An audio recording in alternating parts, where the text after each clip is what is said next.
sounds like a stupid question. Probably is, because, yeah, go ahead. Skilled managers equals high morale, which equals all that cool stuff that you cannot pay for and you can't punish for.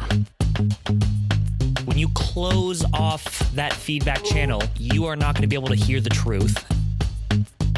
In the first microseconds, your brain can't tell the difference between physical danger and what we call social danger. I'm pissed off at you. Me, specifically? Well, just because you're my boss and all. Employees tend to get promoted until they reach their level of incompetence. Go forward and don't suck. Hey everybody, welcome to the Managing with Mind and Heart podcast. Glad to be with you.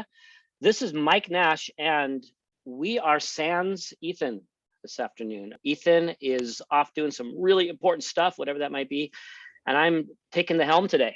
And with us, we actually have a special guest, Andrew Cline, who is an established consultant out there in the real world doing really, really good work. And he also partners with us in Nash Consulting and does great work with us. I'm really glad to have him here. Drew, thank you for joining us today. You're welcome. It's fun to be here. Andrew, before we really get into the topic at hand here, can I just ask you to introduce yourself to us? Yes, Andrew Cline. I live up in the northwest corner of Washington State. I travel where the work is and where I think I can be helpful. My work mostly revolves around executive coaching at any level within an organization, conflict resolution, and team development. In Nice. that order, I would say. Nice. How do we meet? We met because we were both independent consultants working for the same client. So one of those situations where left hand didn't necessarily know what the right hand was doing, but someone connected the dots and brought us together. And then we started collaborating with that client, making sure that we were being synchronistic, for lack of a better word. Yep, I remember that. Remember that? I do. And I had heard really, really good things about your work. And yeah, I think we got, thank you. We got together to collaborate and make sure that the client was getting consistent messages. And I think we both realized, wow, it'd be kind of fun to work together. Yes. And first we became friends. Yeah, we hung out. Yeah, that was wonderful. Yep. Yeah. And then we talked about what that would look like to collaborate, and you joined the Nash team, and I really appreciate it. It's been a good partnership. It's a fantastic journey. The reason I've asked you to be here, Andrew, is we are going to be talking specifically about conflict in the context of the Lencioni model that Ethan and I mentioned and previewed for everybody a couple episodes ago.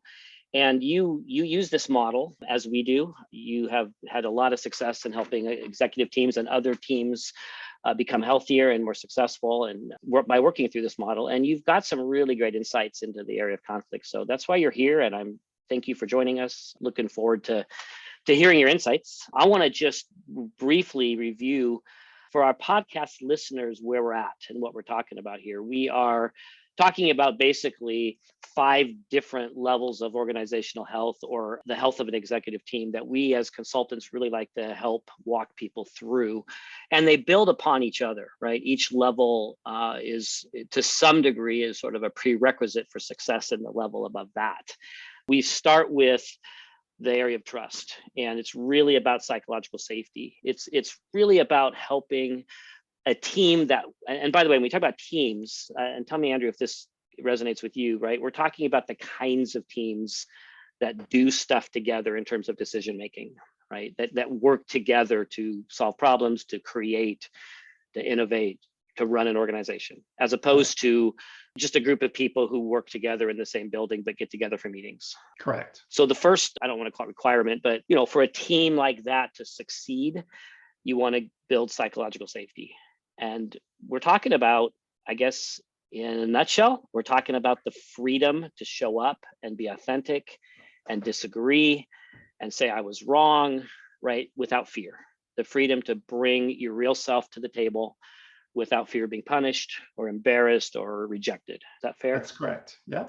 And that's a requirement for success for many, many reasons. But one reason is, if I don't have psychological safety with you, Andrew, and you suggest some idea that I think is dumb, it's not going to work, right? I'm not going to say that.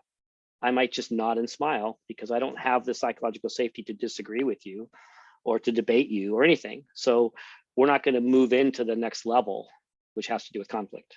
Yes, I would agree with that and add to it a little bit. Sometimes it's hard to know which one comes first, right? And I love Lencioni's model, and I agree with it. Trust is absolutely the foundation of everything. With it, so many things are easier, and without it, everything is harder. So I absolutely agree with that. Sometimes, as I'm sure most people could relate to, you don't find solid trust that can withstand the forces of being human unless you have moved through conflict together. So interesting. It toggles back and forth. You need a foundation of trust to actually get through conflict. And if you do it right, conflict is what will actually build the trust that you need to continue working together.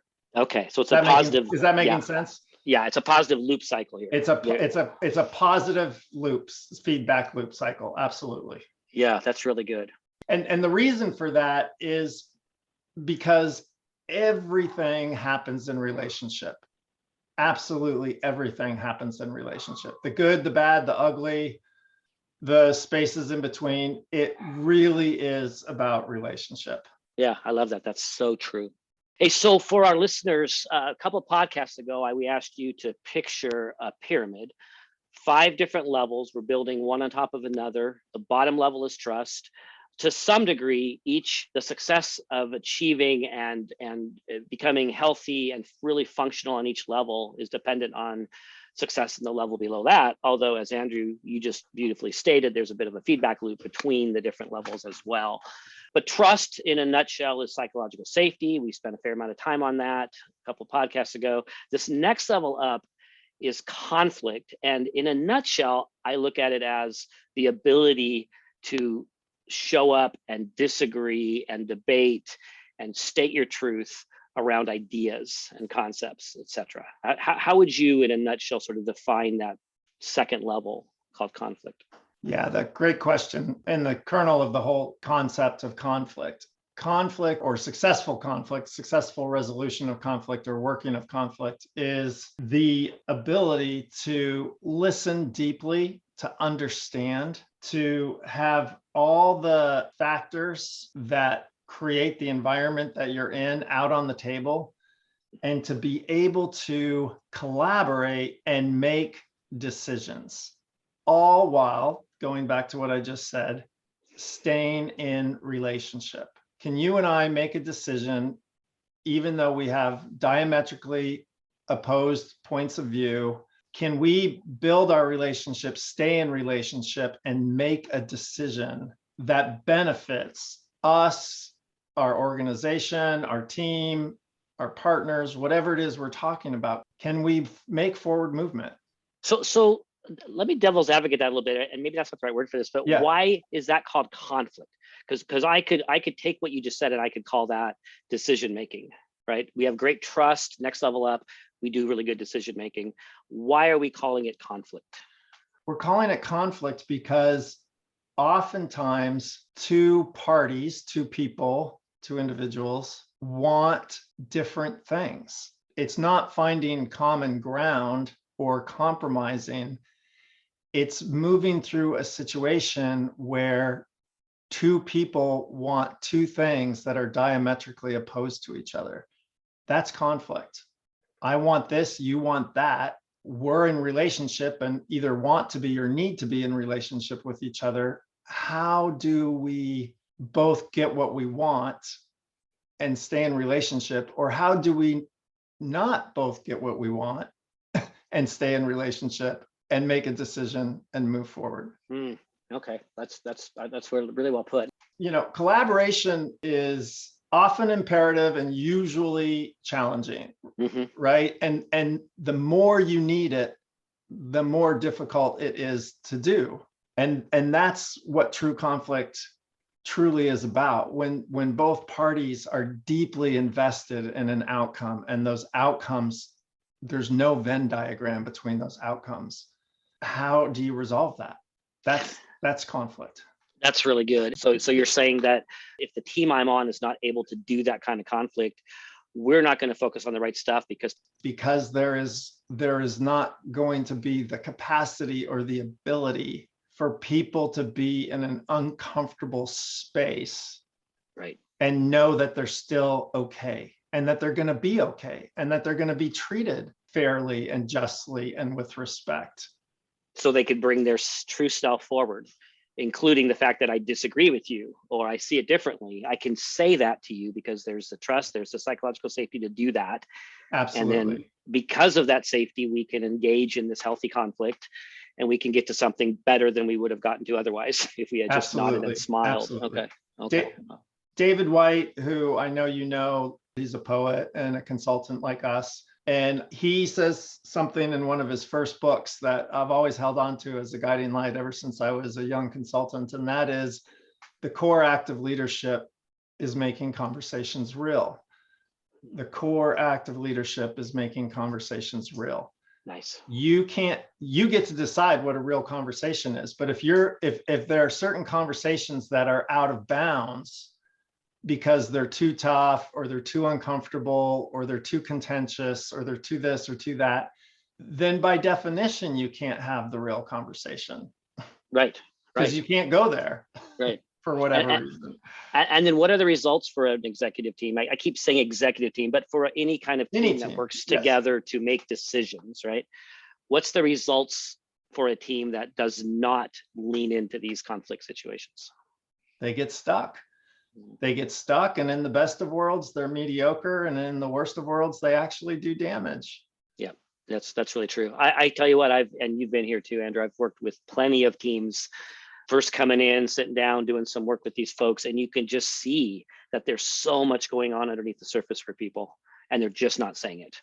And you get a lot of the silence, and you get a lot of the nodding, and you get a lot of the other sort of body language that says, I'm just not really committing to this. I'm really not into this, but I'm going to go ahead and just say nothing.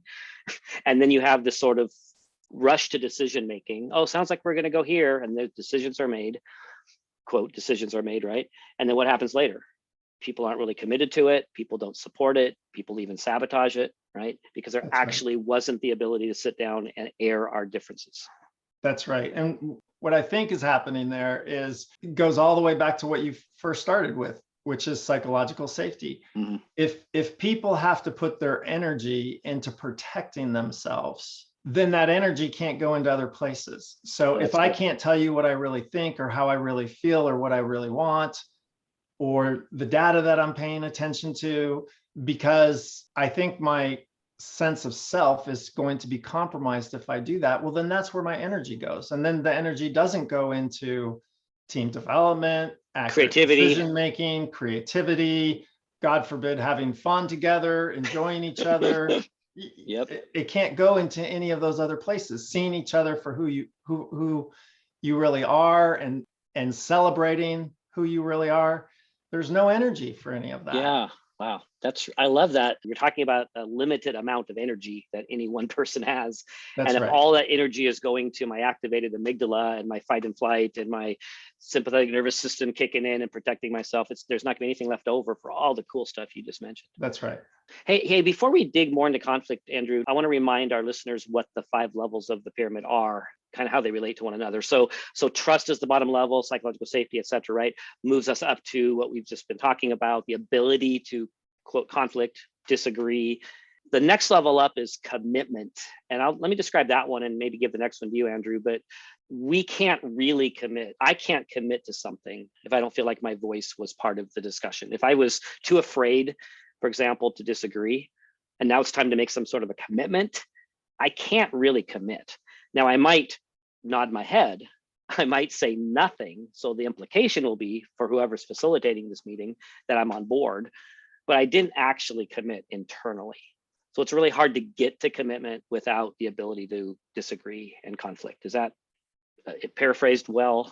Yes, it's really hard to get buy-in from each other if you haven't, again, going back, you haven't had the real conversation and actually talked about everything that needs to be talked about. And if I'm still holding on to something and I can't volunteer that to you, and then we make a decision, but I think that what I'm holding on to impacts the decision that we just decided, it's really hard for me to commit because I'm still holding on to that thing that was never released. Yes, that makes sense. Right?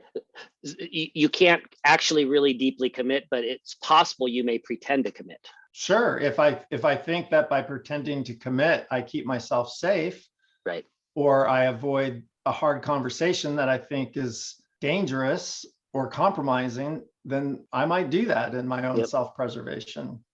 Okay, so first level, trust / psychological safety. Next level is conflict. Third level up is commitment. The next level up is accountability.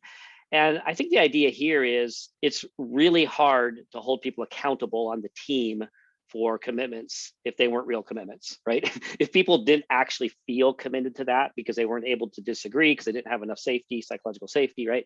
So how do I hold people accountable for something that wasn't really a commitment? And what about me, right? If I don't feel that committed, I'm certainly not going to take the risk of holding my colleagues accountable, right? So I think it's really probably impossible to exercise sort of peer group accountability if there hasn't been solid commitment. Correct. And once you've made solid commitment, that comes with roles and responsibilities for everybody on the team. So the accountability piece is around, how do I support you in your roles and responsibilities? And how do I, in a positive way or a real way, hold you accountable for those roles and responsibilities that you've signed on to? Yeah. So for example, during our commitment phase, we've said, this project will be accomplished by these people by this date. And then the date comes and goes, they don't produce. It's going to be a lot more likely that I'm going to be able to have a conversation with you about that if that was all super clear in the first place. Correct. And we were all committed to it. Yeah. Yes. Okay. Yes. Accountability, peer accountability is hard. It's scary. It's a challenge, but I think it's almost impossible to get there if you don't have the other three levels of the pyramid. Yes. And I often say that peer accountability is where things fall apart. Mm-hmm. Mostly because there aren't the very clear and well-worn and familiar structures within organizations that people can hold on to help hold each other accountable, which is why Lencioni's model is so helpful, because it can help a team or a department or a group build the structures that allow them to support each other and hold each other accountable. It's very easy if you're my boss, we're really clear on what that looks like. It's less clear if you and I are peers and colleagues and you've got subject matter expertise in this swim lane and I've got expertise in this swim lane, but I still need to be able to hold you accountable. I still need to be able to have an opinion. I still need to be able to tell you what I think. And dare I say, even think should be done. And that's where peer accountability gets so difficult. Right. But much more likely, at least, if we've all committed to the same thing. Absolutely. Explicitly, right? Absolutely. Good. Well, we'll get to commitment. Yes. We'll get to accountability at future podcasts. The top level up is results. There's so much to say about that, which we're going to save, other than just to say that clearly everything we've just talked about leads to results, right? When people are held accountable, when people I shouldn't say it that way, when people are doing what they said they were going to do, and we've made the right decision because we've put it out on the table and we've all been honest, and boy, much more likely we're going to achieve our goals. I love the model, and it's really fun. I know you know this too, just going into an organization and helping a group work through this. There's a lot of personal insights. I want to circle back, speaking of personal insights, to this. The reason I've asked you to join us here, Andrew, is talking about conflict. Dare I say it's one of your expertises. You know a lot about it. Let's talk about what you would do to help members of an executive team get their head around this concept. We could talk all day about how to do that. That's the secret sauce, right? The first step is to help people understand, because conflict by its very nature is difficult and produces anxiety and uncomfortableness.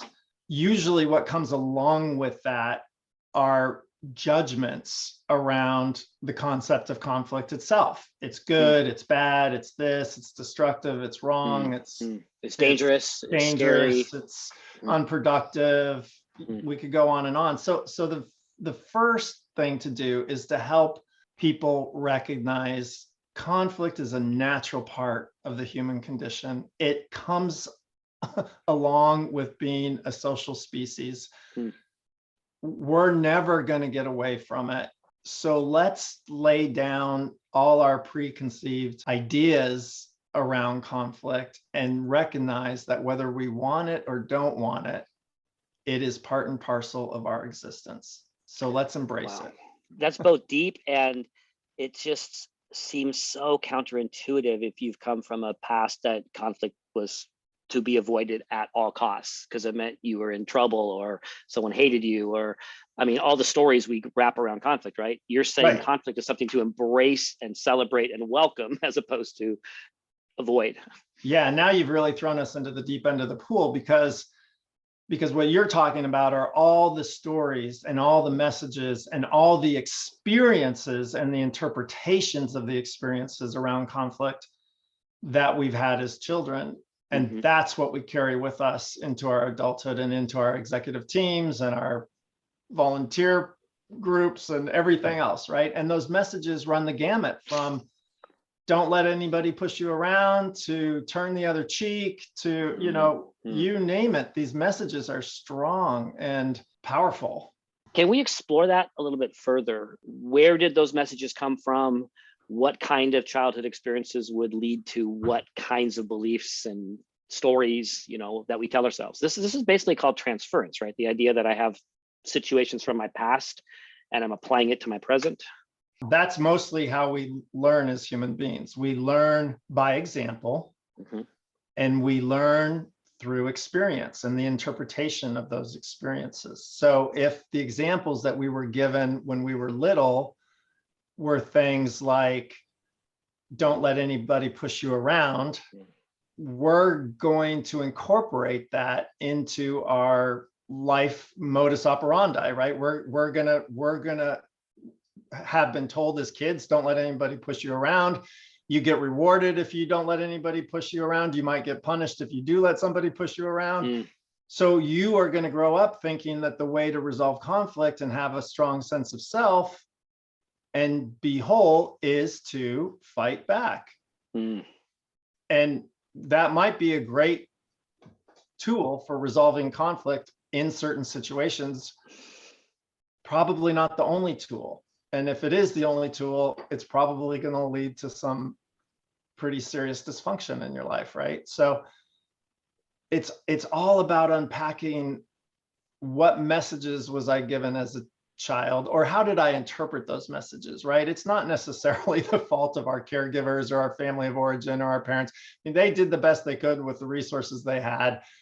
They told us things, they gave us experiences, we interpreted those messages and experiences, right? So really the ownership is on us ultimately around how we view the world. It all does trace back to childhood, but we own it. Right, we own it, So we own it, right? But those are really powerful messages, and they are with us throughout our lifetimes. We can be in really wise relationship to those messages and those experiences. We can't excise them, in my experience anyway. We can't pretend they don't exist. We can't overcome them by forcing them to not be. Is that, am I making sense? Yeah, and in fact, I got an Andrew quote from that. You just said, we want to learn to be in really wise relationships with those, as opposed to excising them. That's beautiful. I like that phraseology. So are you saying then that one of the steps along this path to helping a team, for example, learn how to do this skill would be individual team members recognizing their own beliefs about conflict, their own style? Absolutely. What are my beliefs about conflict? What's my relationship to conflict? How do I engage in conflict? What are the stories I tell myself about conflict? Unpack that, and again, be in wise relationship to that. And in the ideal world, we all get to the place where we can have that kind of self-awareness with no judgment, no judgment, right? Not good or bad, right or wrong, this or that. It's like, wow, this is the way that my life has unfolded. Here are the stories that I've made up about my life as it's unfolded. this is where it's gotten me. And to have some compassion for yourself around the fact that whatever methodologies you used as a kid, whatever, however you have lived your life, there's a lot of brilliance and a lot of good in that. And it got you to where you are. So embrace that, be grateful for that, hold yourself with compassion with those messages, and realize there is so much more to grow into if you choose to grow into it. And conflict is one of those places where you can do that, right? So well said, Andrew. I could totally go sideways on this concept of, the self-compassion piece. I mean, I literally believe, and this is not even an exaggeration, I believe that self-compassion is the absolute number one key to all the growth I would want to experience in my life. I think the lack of self-compassion is the number one problem in ourselves, in our relationships. So I think you're right on, because my ability to have compassion for what I discover about myself means I'm going to be able to be open to what I'm discovering, as opposed to having to running from it and hide from it and protect myself. Or changing it, or right. Yes, exactly. Right. It's awareness without judgment. And if I accept with self-compassion, now I can make a choice to make change. That's exactly right. I feel more free to do that, as opposed to doing it out of fear and self-protection. Wow, good, yes. good. Yes. So I want to drill more into those different ways of showing up in terms of conflict. Let's get practical on this in terms of what would be some of the most common, call these conflict styles, or ways that people do conflict. Well, let me back us up just 2 more steps again, because you originally asked what are some of the things that you tell an executive team when you want them to go down the path of healthy conflict resolution and conflict behaviors. And the first thing I said is, hey, let's make sure that people understand that conflict's just a natural part of the human condition. It's not good or bad. We're all around it, right? The second piece that they need to start understanding on a DNA level is that the resolution of conflict is predicated more on how people approach conflict than it is the nature of the conflict itself. And that's where you start getting into, well, what are the ways that we actually approach conflict? How do people approach conflict? Right. Okay, so your first point is helping people understand that conflict is part of the human condition, and lean into that, right? Yep. Second point is, it's not the content of the content that's as important as far as success as how we engage. It's how we engage, how we approach it. Good. How we approach it, right? And all the social scientists and behavioral scientists and conflict gurus out there, that they'll all tell you that there's basically 5 modalities of conflict resolution, right? There's ignoring it, there's winning and losing, there's accommodating, there's compromising, and there's collaboration. Okay. Right? Those are really the only ways that we can engage with each other around conflict. Okay. I'm going to risk redundancy here, because I just think this is really important. Let me see if I caught that. So you've got the win-lose, which means I'm going to win and you're going to lose. That's kind of my goal in this conversation. Yep. That would be a particular style of conflict. Yep. And I'm guessing that person is going to be a little bit more, maybe show up a little more assertive and aggressive and interrupt. Maybe, I don't know, what kind of behaviors might show up when that person's doing their thing. You've got the accommodator. Is that the person who just gives up? Like, I'm gonna let you get what you want. Gives in, what might be a better way of phrasing it. Yeah, I give in, maybe because if I don't, you're not gonna like me, or for whatever reasons, I just give in. Okay. Right. We have the avoider, which means what? Just run away, run away. I'm not going to engage. Okay, I'm not doing conflict, right? Yeah. We got the compromiser, which is, let's both give up stuff until we can find some common ground. Correct. And then the last one, which sounds the best to me, collaboration, right? Which, let's work at this until we really both get most of what we want. Yes. And there's easy collaboration, and then there's what's called stretch collaboration. Easy collaboration is, oh yeah, let's team and partner on this and we'll do it together. And it's, we'll figure it out. And there's not there doesn't necessarily have to be a lot of at stake or a lot of opposing sides of points of view, but you still work together to create your outcome. Then there's stretch collaboration, which is, wow, you really want something different than I want. And we still have to figure ourselves out here. We're going to have to work at this. We're really going to have to work at this. How are we going to do that? That's what's called stretch collaboration. Okay. And I guess that leads to two questions for me, and I'll just do one at a time. So it sounds to me, in terms of if you had to select the style that's going to be the most effective, it would be the latter, right? The collaboration, right? That would be the best way to go. It sounds to me like there's a little bit of a continuum between compromise and collaboration. Like there's probably some health along that line. At times collaboration is going to look. Yeah, those are really good questions. One of the ways, going all the way back to what we were already talking about, which is conflict is a natural part of the human condition. One of the ways that I try and interpret that for people is that all styles of conflict can be healthy and good.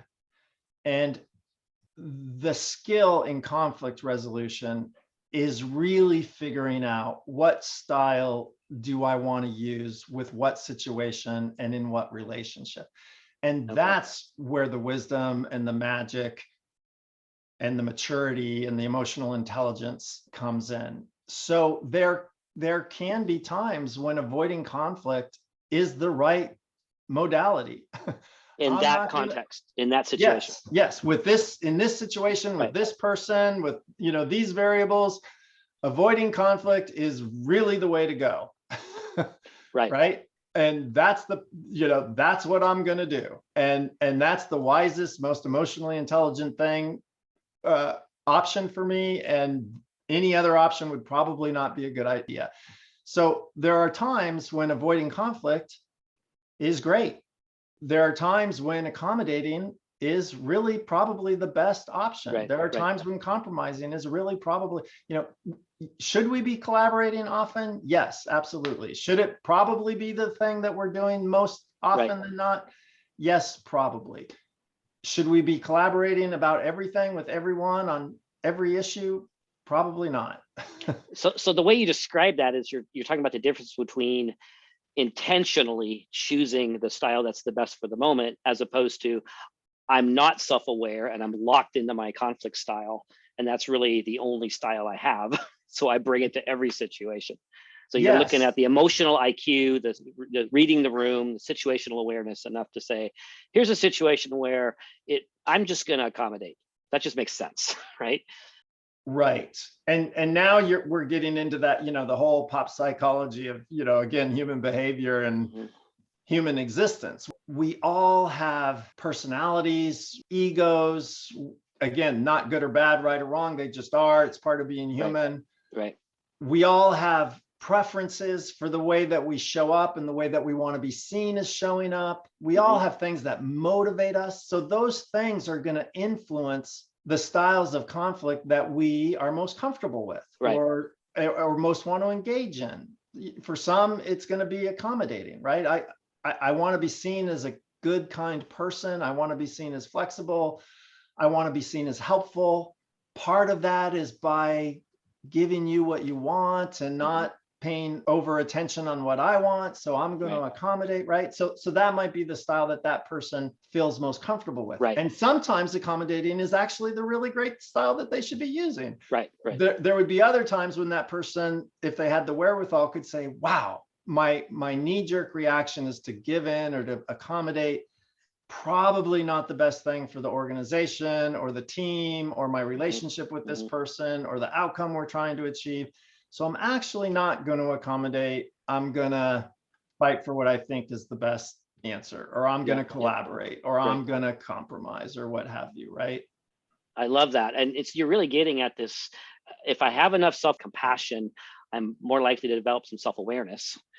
If in my self-awareness, I've discovered that my knee-jerk reaction is win-lose, right? I tend to fight and I try to win. Exactly. If that's my tendency, and I now know that, wow, now I got so many more choices. Now right? I have choices. Right. That's I'm right. in a moment. There's that knee-jerk feeling. I better fight. Wait a minute. That's not the best option right now. I'm going to go for collaboration. That's exactly right. So do you see in your work, do you see team members, do you see the light bulb go on for them? Do you see them discover their natural style, their knee-jerk tendency? Yes, I would say more often than not, almost always, right? There's Wow, always great. exceptions, but Right. but people are bright and smart and brilliant and doing good things in the world and got where they are because most often because they do have a sense of self and self-awareness, and they recognize that they're still learning, and those are the ingredients that you need to keep learning and to keep building your skill set.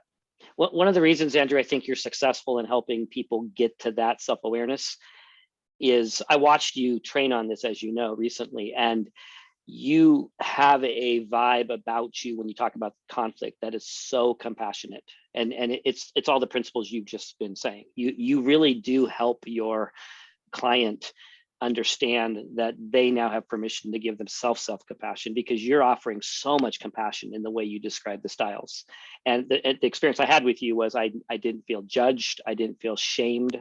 In fact, you gave a lot of room for grace. And I just want to tell you that. It was really cool watching you do that, because I think that probably is what allows your clients to step over that line and take that risk and open themselves up to self-discovery. Thank you, Mike. That's really nice to hear. Yeah, it was cool to watch that. I mean, you clearly believe that it's our experiences from our past, our childhood, our other jobs we've had, et cetera, that lead to those conflict styles, right? I'm sure it's also somewhat genetic, right? There's probably a lot of different ingredients in the pot here in the soup. Yep. When you're working with clients, do you go as far as to help them and, to ask them to think about and talk about their past and their childhood and kind of why they got to where they are today? I often do. I don't have a blanket way of approaching conflict with every client or every organization.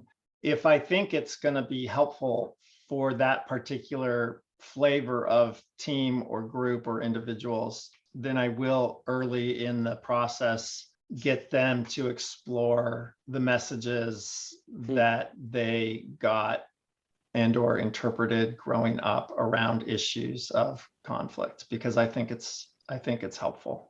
So what would you ask me if I was one of those clients that you felt it was a good idea to go in that direction? What would you ask me to consider or to talk about to help me process? If you were a largish group of 10 or more people, I'd probably break you up into groups of 2 or 3, and I'd say, hey, sit around in your small pod, and you're in charge of your own psychological safety, so you only have to share what you want to share. There's no pressure here.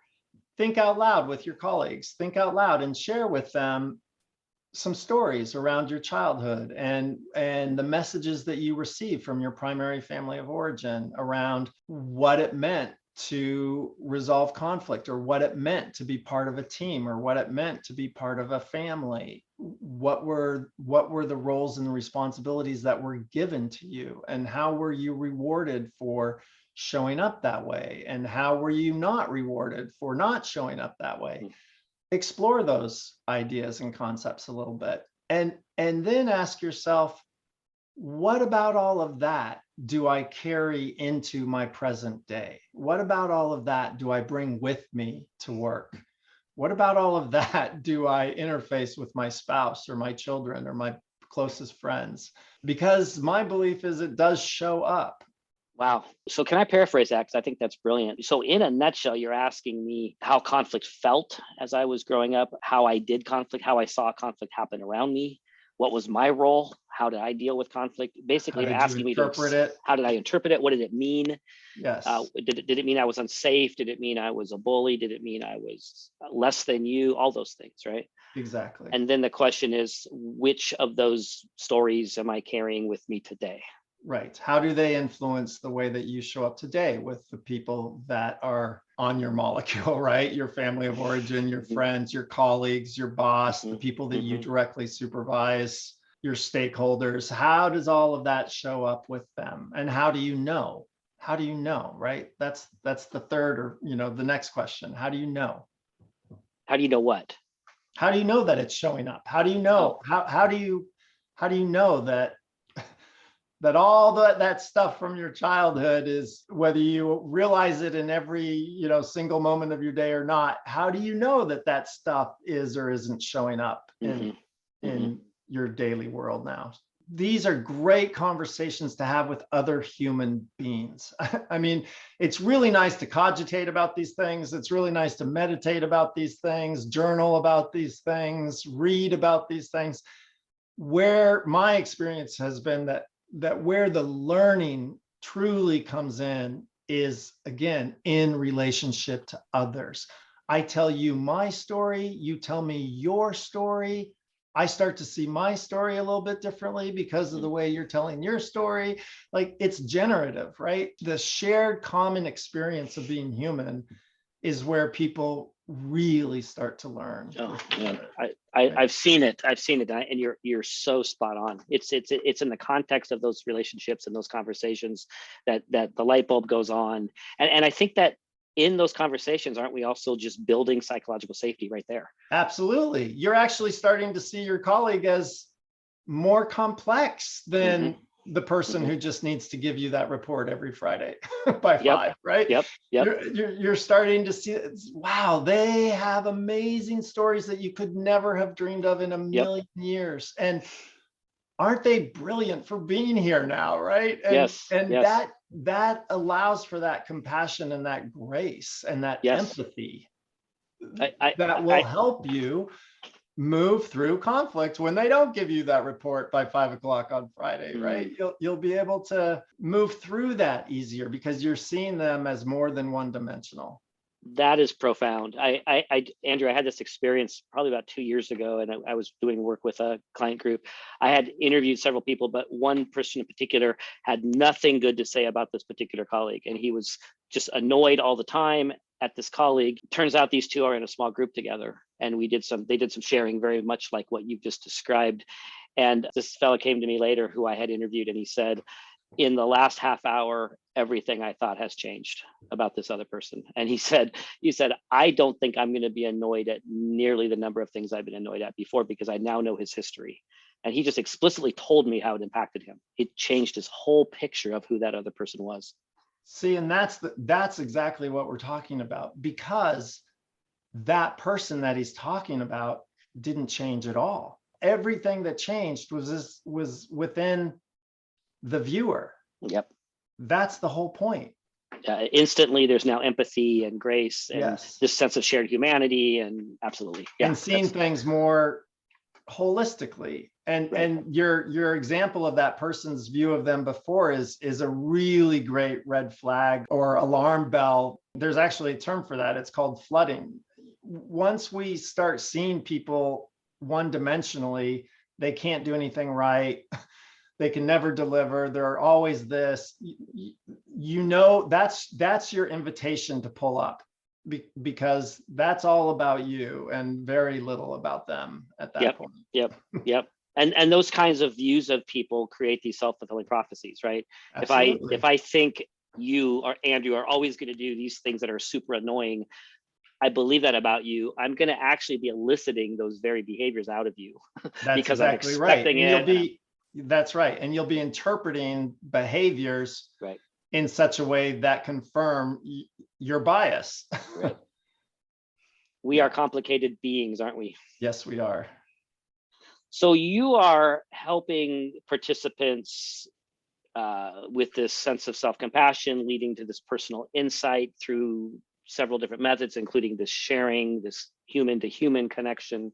They're able to identify maybe their knee-jerk style, their kind of natural state.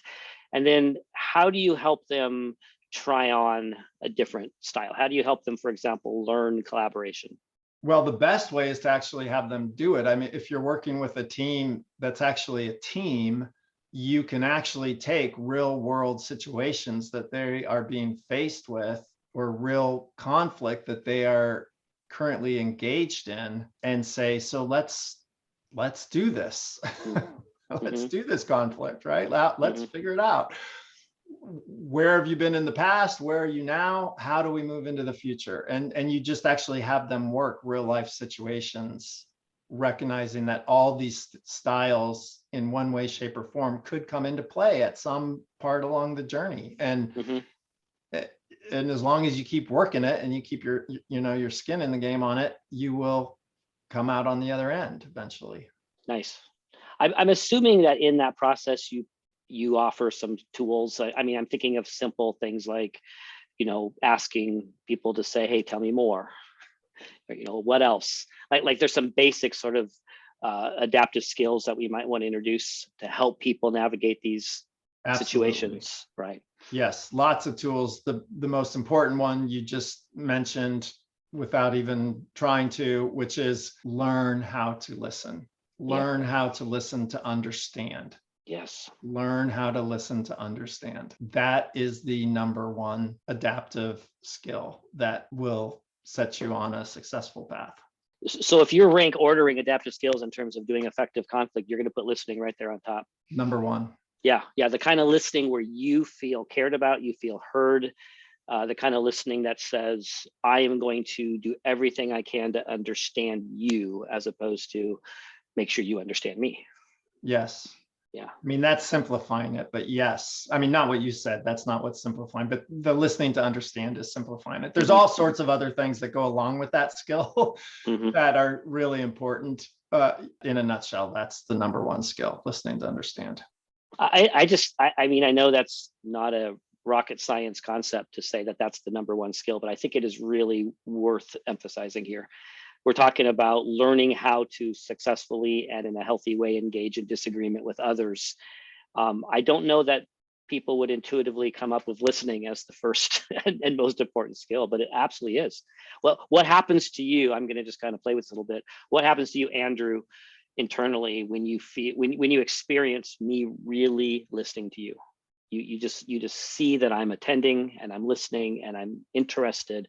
What happens to you internally? What happens to me internally is I go back to everything we just have been unpacking. I feel safe with you. I feel like I can be in relationship with you. I can be authentic with you, that you can value and respect me for who I actually am. And therefore I can say things to you and not feel judged or feel at risk in saying those things. And therefore we can actually have the real conversation.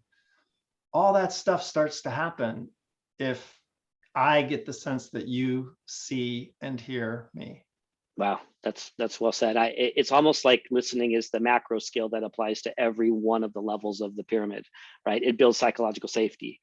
It allows us to effectively deal with conflict, right? It certainly is going to be important as we work toward commitment and accountability, right? That's a basic bottom line skill that not every adult has. And I think it's worth exploring and helping our clients develop that skill. Yes. And I would say as well, it's, not to throw a bunch of other complicated concepts into this conversation, but it also really revolves around our resiliency, what we're all coping with, the trauma that people are dealing with, the uncertainty and ambiguity of the world and the situations.